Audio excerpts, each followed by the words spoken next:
Okay. All right, everybody. Welcome to Fit Over 40. And my guest this week is Jeremy Doran. He is a newly published author. But what attracted me to his resume is he's a business leadership and a retirement coach, which we all hope to do someday soon, sooner than later, probably for most of us. A lot of you all are starting businesses and need coaching. So I thought he'd be a great guest to have on. So without further ado, Jeremy Doran, how are you, my friend? I'm doing great. Thanks so much for having me today. Absolutely. I like to just have people tell their story, how you got to where you are now. Well, it's a long story, but I'll try to be quick. I am the youngest. Man. Helps me with follow-up questions. I'm the youngest of 10 kids, and so learned a lot from that experience. You mentioned the book. The book that I wrote is called The Little Kids. My sister and I wrote it. We're the two youngest, so it's about the lessons learned from growing up in that kind of environment. One reason why I wrote it is I do a lot of leadership coaching. A lot of leadership has to do with communication. And when I was giving people examples, I wasn't pulling from all my different work experience. I was pulling from my family stories so often that enough people have said, you should really write a book. And eventually I said, all right, I'm going to write a book. Awesome. Where'd you grow up? I grew up in Massachusetts. Mm-hmm. And went to UMass, got a degree in engineering and psychology. And then, I never directly used either one, but both of them come in handy every single day. Yeah, I saw that and I thought, I wonder how that plays into business development. But hey, you never know where your path's going to lead you. Yep. I know very few people who actually are in the field that they got degrees in. That's true. So unless you're a doctor or an attorney or something like that. Right. But typically go some other direction. So, okay. So let's talk about your business coaching and or business development coaching. Tell me a little bit about that and what's your philosophy around business development? Well, the thing that happens very often is people are incredibly good at what they do, and then they get promoted into being managers, and they don't have the thousands of hours of experience and all the training that they got for doing what they used to do. And they're kind of left on their own to figure out how to manage. Mm-hmm. So I help people make that transition. A lot of it is a mindset. Some of it is the way you communicate, and some of it is just the way you focus your time. So I help people make that transition initially. And then once they're good managers, then they can start growing further and becoming good leaders. Gotcha. So let's talk a little bit about delegation. Great. It's my favorite topic. And anytime I bring it up at a meeting, people sit back and kind of roll their eyes. And there's always one person who looks at me and says, I tried it once, it doesn't work. So it's such a charged topic, but it's such a great one. And, how do you feel about delegation? Let's start there. I've had to learn to do it. It's probably been one of the biggest challenges I've had because of not wanting to give up control. But I've learned over the years that you end up getting more work done by delegating, and sometimes you're just not as good as everything you want to do. I don't know how your business is set up, but I'm pretty much the janitor, the IT guy, the social media guy, the guy who goes and does the work. But I've learned to dish off some of those duties, and it's made life easier. Yeah, it sure does.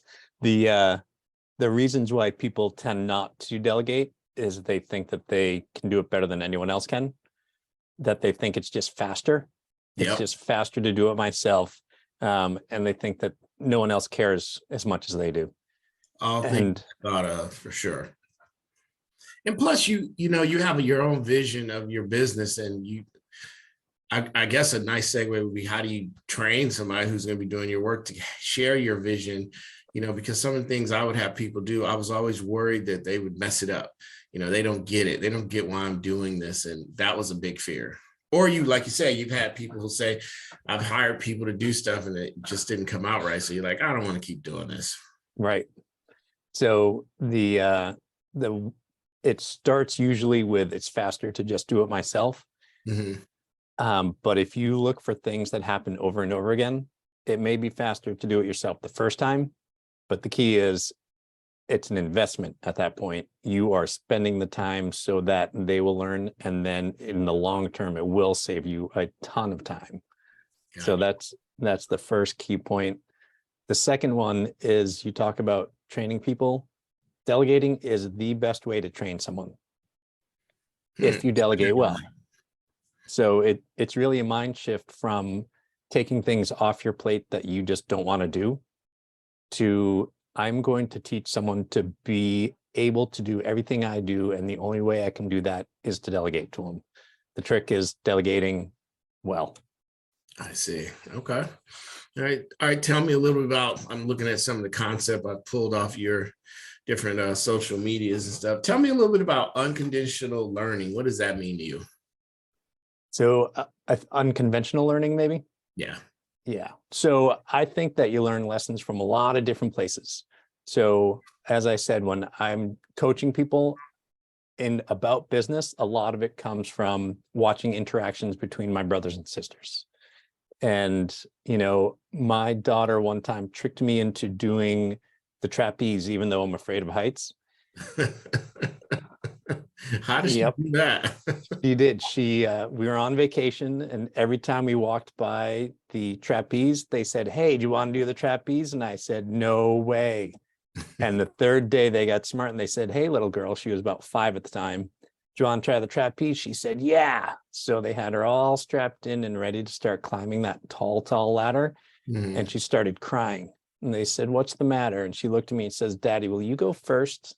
I'm like, "Oh, no, I have to go." Yeah. So I went and did it. It was actually great fun. And when I got down, she looked at me and said, "I don't want to go anymore." But the next day she actually went, and I kept going. It was so much fun. She got me to get over my fear. Yeah. And when I'm talking to people about their fear of starting their own business or making a change, I use the lessons that I learned in that scenario to help them figure out if it makes sense to take whatever the perceived risk is. Yeah. So you think a lot of people are afraid to do things because of a mindset issue, and once they fix that, they could move forward in life and do other things. Yeah, the unknown is always so scary. So the first thing I always have them do is say, what is the very worst thing that could happen? And case falling off the trapeze, the ladder. Right. Because don't they have nets under there, right? If you fall. There's there's nets under there. And then once you're up there, they have you harnessed in. So there definitely were risks, but when you're balancing, when you really name the worst thing that could possibly happen, and I'll make them go a couple times. They say, "Oh, the worst thing is I fall into the net." I'm like, "No, worse than that. What's the worst thing?" And once they name it, at you, or I don't know. Yeah. So that's a real fear that I won't be able to jump off and people will laugh at me. So once you really name it and then you ask them, could you live with that? The answer is almost always yeah. Absolutely. Yeah, that's great. So then you compare that to the risk of not going or not doing a thing. Fear and of missing out, disappointing my daughter was a bigger fear for me than falling off the trapeze. Wow, that's awesome. So tell me how you handle conflict. That's a big thing when you're coaching people and people are running businesses. How do you handle that? I always say that when you are in the middle of a conflict is a difficult time to make any changes. So I like to have people, once it starts, I like to have them stop and separate and then come back at it when things are calmer. But active listening is just such a powerful way to diffuse conflict, to make it so that conflict doesn't happen. And then once you're in the situation, if you can't pause and get out, then just stopping yourself from talking and really being active about listening to what the other person's saying goes such a long way. Most people keep talking because they assume the other person hasn't understood them. If you switch that and make the assumption that they've understood you and make the assumption that you haven't understood the other person, it changes the way you interact. It has you asking more questions, listening more, talking less. And that if both people do that, or even if one person does that, it goes a long way towards resolving it. So something that popped in my head while you were talking, it went back to the trapeze thing, was when you're consulting with a person, do you ask them about the pros and cons, like you mentioned, what could go wrong, like if I fall, but in a business, do you have them go over things that could go wrong and then things that could go right, and then kind of consult based on that? Yeah, depending on what the situation is, there's always pros and cons to everything, to every decision. But as I mentioned, I have them do the pros and cons of staying where they are and not making the change as well. Mm-hmm. And that gives them extra perspective that sometimes helps. And sometimes the answer is no, don't make a change. But Wow. So you tell them sometimes, maybe this isn't for you. yeah. So when people have ideas, I mean, a lot of times their ideas spurred on by somebody else. How do you help people narrow their niche down so they know exactly who their audience is? Because I'll give you an example. When I started training people, I thought I can train everybody. Everybody wants to do the same thing. They either want to lose weight, gain weight, or maybe they want to run fast, jump higher. But as you start to learn business, you realize you have to find the thing that you're really good at, or the audience that really follows your message. And that's one of the toughest things I had to do, was I can't train everybody. I don't want to now, especially as I'm older now. So you narrow down. So my whole thing is I deal with people over 40. It's a little niche, So how do you help people find their niche? Because again, a lot of people think I can work with everybody, and you can't. If for coaching, or I do public speaking as well. Mm-hmm. And one thing that I do, and I recommend to everyone else, is talk to people who are where you were 5 years ago. And then you truly understand the struggle that they're having. And, ideally, it's a struggle that you've found a way out of. Gotcha. So that way you understand both ends of the spectrum, and everything's a lot more relatable. Mm-hmm. So I focus a lot on helping great engineers become great leaders, because that transition's not a simple one for a lot of engineers. Mm-hmm. And having an engineering background and then becoming a manager and a leader gives me perspective that can help them. So I think they're the ones I can help the most, and the ones that I enjoy working with. Gotcha. Do you think, I know, I don't know a whole lot about engineering, but I know it's a lot of numbers, and you're probably more data driven, if anything. How does that translate to what you do business wise? Because a lot of times the things I do are data driven, but I have to find practical solutions to people who just come off the street and they don't care about this number means this. And if you do so many of these, they want you to show them something that they can do. How do you translate all that information to something that's practical to a business person? So I stress that you need to communicate with people the way that they want to communicate with you. Huh? And a lot of engineers, not all, so I can't generalize, but a lot of them really like to go into a lot of detail, and they like to tell you the history and how it got here, and then just really go down into a lot of weeds. Yeah. And a lot of times their managers or their clients just want, what is the answer, or what do you need from me? The managers usually want to know, what do you need from me? Not all the details of why they need it. So I have them really stop and think about how the other person likes to communicate, and communicate that way, even though it's a struggle and it doesn't feel right sometimes. Okay. Well, there are a lot of different, I'm sure you've seen these in your career, where you take assessments to figure out what type of learner you are, what type of speaker you are. Do you have a little system where you can figure out somebody? Because I assume you have to make some pretty quick decisions when you have clients. You got to figure out how they learn, how they talk, what motivates them, And I definitely have to do that too, but it's different. Right. Yeah, we have an assessment that we use for every client that we take on, and a lot of it helps figure out where you are in relation to other people. And once you see where you are, it helps you realize if someone's on the total opposite end of the spectrum, why they're not understanding what you're saying. And I have them look at themselves, where they are in terms of like outgoing or introverted or competitive or team player, and then look at the 3 people they interact with the most and guess where they think the other person is. And where there's a big disparity, it's where they need to start focusing in on to help make that communication a little bit easier. So what prompted you and your sister to write the book? Was it something you always wanted to do, or they're just funny stories you told around the dinner table and said, we should make this into a book? Yeah, so they are stories that we've told many times, and so many people hear the stories there say, you ought to write a book. And then probably 14 years ago, we started the process, and then it just fell off the table. Yeah, I've talked to a lot of people who wrote books, and it's usually a process. You don't just sit up and write a book unless you're really a prolific writer and you can just crank them out. Usually there's time involved. It's awesome. So my brothers and sisters could tell some stories. I don't know if it'd be good for children though. There's a lot of good things that happen. So besides your book, what is something that you're really proud of? Well, Fit Over 40, when it was my 40th year when I finished my Ironman triathlon. Nice. So that was a big one for me.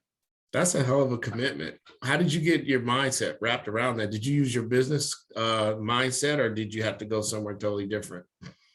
Well, it kind of is its own job. Once you start getting closer to the end, it takes a couple of years to get ready for it. Yeah. And by the end, one thing that every book tells you is that you need to get your spouse on board, because you're going to be spending a lot of time. And if they're not on board, it's not going to happen. Because by the end, it's 15 hours a week or so. So how did you approach that conversation with your wife and say, guess what, I'm going to run and bike and swim and do all this stuff? Why? I don't know, but I'm doing it. Well, I already did a fair amount of running and biking. And then it was going to be more. And she thought it was just such a great idea that she absolutely supported me. By the end, she did start being ready for it to be over, because, and I was ready. The not getting to go to brunch on Saturday or Sunday because I'm out on the bike or out on the road running. Yeah. It makes it so that the event itself is a celebration of all the work that you put into it. Did you hit some times that you wanted? Were you able to accomplish that part of the goal? Because there are many goals besides the big goal of completing the event. But did you set some mini goals, like I want to run this fast or I want to bike this fast? Did you hit those? I did. So I had a bracket. I really wanted to get down under 12 hours. And if I did it in 14 hours, that wasn't going to be good enough. So what happened is I got stung by 3 jellyfish on the swim. Yikes. And I didn't love that. I don't love the water anyway, so it was scary. But I think it upset my stomach, because at mile 4 of the run, so did 2.4 miles swim and then 112 on the bike. And at mile 4 on the run, I was throwing up. I had been having stomach cramps, I think because of the jellyfish. Mm-hmm. So I really couldn't get any energy in for about the next 10 miles. So those 10 miles were really slow. And in the back of my head, I said, oh, geez, I need to speed up, because if I don't get it under 14 hours, I have to do this again. But then at mile 15, things got better, and the next 11 miles were good. Usually in those sports like that, one event you're better at. Which one were you the best at? Generally, I'm the best at running, but it being the third leg makes running difficult. Yeah, because sometimes people will tell me I was really behind on one part of the event, but I'm good at this, so I was able to make up a little time. But running, I don't know, that's tough, man. So you wrote a book with your family, and what are some of the lessons that you learned being the 10th that you translate into business? Funny, we talked about finding your niche. Mm-hmm. And that is one of the things that I learned in a couple different ways. At the dinner table, there was always enough food for everyone to eat, but there wasn't necessarily seconds, and there weren't necessarily, all of what you wanted. And being the youngest, I never got into the right seat, because food would always start with my dad and then go counterclockwise around the table. And I always got there a little bit later. So I always just had to weasel my way in towards the end of the line. Mm-hmm. And, people could only take a certain amount the first time, like one pork chop or whatever it is. And then as soon as they were done, they would lick their finger and slap one so that they claimed it as their own. But I could never eat as fast as them. I didn't have as long arms. But my trick was that mom always made two vegetables. She always made corn because everyone would eat corn, and she'd make one other. And anytime I could convince her to make lima beans, I did, because I really like lima beans. Me too.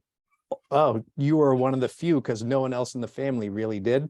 Okay. So I always had as many lima beans as I wanted. So it's a funny way of thinking about it, but I effectively found a niche because it was something I like that was beneficial to me and that other people didn't want to do. They didn't want to eat those lima beans. That's your next book. Find the lima beans. Oh man, that's interesting. So growing up, that whole pecking order, that sounds like a great story for someone maybe who's moving up the ladder, who wants to move up the ladder. What are some things that you've derived from the childhood that you would pass along to someone like that? Well, confidence goes a long way. Mm-hmm. Another one of the stories, we used to play Trivial Pursuit a lot Mm-hmm. because it was a game that 10 people could play and everyone could be involved. And, it was tough for me to know things that my older brothers and sisters didn't know, Mm-hmm. but I would study geography. By studying geography, I mean, I would read through the cards Mm-hmm. and see what the answers were in the geography section so that I was more likely to know those things, because no one else liked geography either, another niche. And one time I knew an answer and I said it and they said, maybe, and they didn't believe me. And I'm like, the answer is Paris. And they said, well, let's keep thinking about it. And I stood up, I looked at them dead in the eye and I said, I know this for a fact. It's Paris. And they said, okay, it's Paris. And sure enough, Paris was right. And I realized that if you say something with assurance, people are going to want to follow your lead. Mm-hmm. And so when I started working, even though I was, one of the newest people at a large company, people would ask questions no one would know the answer to, and I would assert what the answer was, and then they just all started asking me questions. Mm-hmm. So when you can answer confidently, you're going to eventually start becoming the leader. Gotcha. I like that. So what are some things that you had to unlearn as far as business that you needed to do to move forward? Things that you needed to say, I can't do that anymore. Well, growing communication wise, Sure. the sarcasm was an art form in my family. If you could look like you were complimenting someone while really insulting someone, if you could be insulting two people and they don't necessarily know it, that was the key. That was gold star that day. And, once we started dealing with spouses and people at work, we realized that sarcasm's not as popular amongst everyone else as it was around our family. So had to learn how to communicate with different types of people. You said you do some public speaking. Were you a natural or did you have to overcome speaking publicly? I was always, I'm very introverted and I'm kind of shy. Oh, boy. In 9th grade social studies, they made us do an oral presentation every other week, and it was a nightmare. It was torture for me. Was it the anxiety building up to it? Yeah, just standing up in front of people and stammering my way through it. But with practice, it got better and better. And eventually that was the thing that helped my grade. Mm-hmm. And then I found that I really liked it. So it started out really rough, but the more you practice it, the better you can get at it. Yeah, I remember when I started doing some public speaking, I would just be random and all over the place. Like I'd have an idea and then it would just go into 8 other things. And I had a coach tell me, you need to get some bullet points, memorize them, memorize a few key points about this so you can stay on track. And also too, like what we're doing now, we can videotape ourselves. You need to go back and watch these things. This is why I like coaching. So I'm always excited to talk to a coach because there's always a nugget that someone may pick up on you might just be in conversation and that person goes, that's it. That's what I need to do. So, I mean, you're very disarming. Why do you think you're a good coach? What makes you a good coach? People should check out your services. There's no rocket science, and there's not too much new in leadership management training. Like, the concepts are pretty consistent, the same as they were a long time ago. The thing that I have is a wide array of experience. So growing up with my family taught me a lot about communication. Engineering and psychology are pretty diverse. I've lived overseas and I was coaching country managers throughout Europe. I've owned my own small business. I've worked in a Fortune 500 company. I've done process re-engineering for airplane engines. So regardless of what situation a person's in, I can usually relate to it and have the ability to then tell stories of, how I went through a similar issue that they went through, and then explore what a way out of it is. Besides getting over the fear of speaking publicly, what are some other fears you had to get over doing a business, being a business Well, coach? back to the triathlon, I had nightmares about swimming all of my youth. So And the jellyfish didn't help. No, they didn't help at all. So I got over that.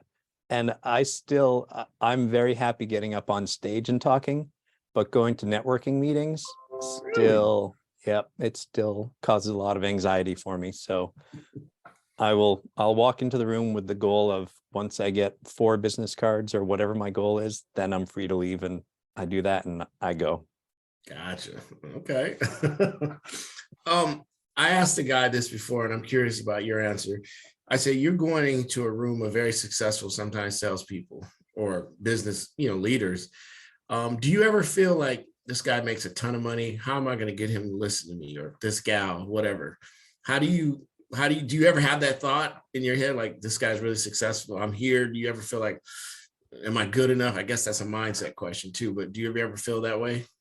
It's very much a mindset. I find that listening makes me very well respected.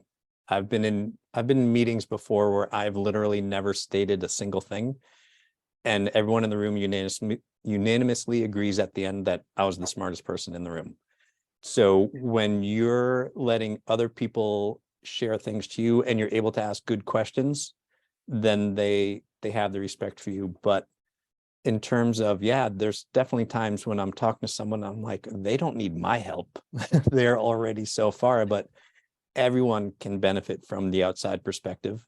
Mm-hmm. So even if, a lot of times I'm talking to people about things that they know more than me about, for sure, because it's their specialty. But just being an outside perspective goes a long way in helping them. And sometimes I have to remind myself of that. They may know more than I do, but I can ask questions that will help them learn even more. Awesome. That's great. So give me the 3-minute elevator speech. If I said, hey, nice to meet you, I see you here a lot, what do you do, Jeremy? I focus on helping engineers become great leaders. So sometimes, depending on who I'm talking to, if I know the person well, they say, hey, what do you do? I'll answer, I help engineers communicate with humans. And most people understand what I'm talking about. I understand that. It's funny because I do, I'm in, part of my little triad is I do mortgages, and we always talk about the type of buyers. And when we get engineers, we know it's data, numbers. When you're talking to just, the housewife who's taking the kids to school, how much is it going to cost? How much are we going to save? So I can tell my husband and whatever. So it's good to know your audience, that's for sure. Tell people how they can follow you and find you and, subscribe to your services. The easiest way is to go to my website, which is pinnacle-performance.com. From there, you can get information about my coaching. You can then get a link to my speaking webpage where I do keynote speeches, and you can get a link to the book. So pinnacle-performance.com. I wanted to ask you this last one. Being a parent, do you ever find yourself using your coaching strategies, raising your children? Sometimes. I try to be careful with it. Yeah. But I was talking to my daughter recently. She's 20 now. And she was saying something and she said, I think she said, Charlotte and me went blah, blah, blah. And then she stopped, looked at me and said, Charlotte and I, she said, oh, I hear your voice in my head every time I use poor grammar. It was a grammar a big thing for you? It was in our family growing up. My mother would always correct our grammar. She would always use words that we wouldn't know. My father did too. And I then love that, though. we'd You have to gotta go look it learn. up in the dictionary. Yeah, that's good. Well, Yep. nowadays people just grab their phone and there's the dictionary. It's Yeah. different. I don't know if that helps or hurts. I think, I still have a dictionary. I like to go look things up, and I have dictionary.com. So I try to learn something new. So that's cool you do that. Your parents did that. That's the way you're going to learn. Yeah. And, the other thing that I took from my youth is I had all these older brothers and sisters, and they were talking about things that were way over my head. Uh-huh. And then years later, I would be in chemistry class or something, and they would ask a question, and I would know the answer. And the teacher's like, how do you know that answer? I'm like, it's just been around the house. So I call those knowledge bombs, and I would plant them all the time. I would say things that would make no sense to her while she was growing up necessarily, but at some point she was going to talk about Shakespeare or chemistry or whatever, and it was just going to be in the back of her mind. So I like planting those. So you're established already, but do you still set personal and business goals? Give us a personal goal for you for this year and maybe a business goal. A business goal, I've been doing the coaching. I've just started really doing public speaking.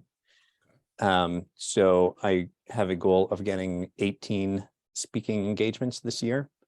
So that's my business goal, and that would go a long way towards my personal goal as well. Now, do you consider yourself retired, or are you still going? Oh, I'm still going. And when I talk to people about retirement, the thing I always say is the goal is not to retire. It's to be able to retire. If you're in a position where you're able to retire, then you can enjoy your work a lot more. I was looking at your website and I said, I hope he doesn't ask me this, but you said if you can't take 3 weeks off, the business owns you. I've gotten up to a week and a half. So that's better than most. And I have colleagues who they take a month off, they take the whole summer off, and they're in that position. So I love that when I saw that on your website. I said, God, I hope he doesn't ask me that. But I'm also a person who likes what I do. I talk to cool people like you. I help people get finances for the house. So I don't really consider my work, my coaching is for people doing fitness and stuff. So I don't consider I'm not out breaking bricks. So I tend to, not feel like I have a difficult job. So, but I agree. That is one of my goals, to be able to take time off and not have it in the mind going, what am I leaving? I have this fear of missing something that I should be doing. And that's one of the things I'm working on, stepping away. Nice. That's a good goal. The automation now we have makes it a little bit easier, but yeah, I need to get up to the 3 weeks. So is that the gold standard, 3 weeks? Yeah, I figure if you can go on vacation for 3 weeks without worrying, then if you're a business owner, you have a business you can sell. Gotcha. All right. One more time, give that website again where people can find you. It is pinnacle-performance.com. Awesome. All right.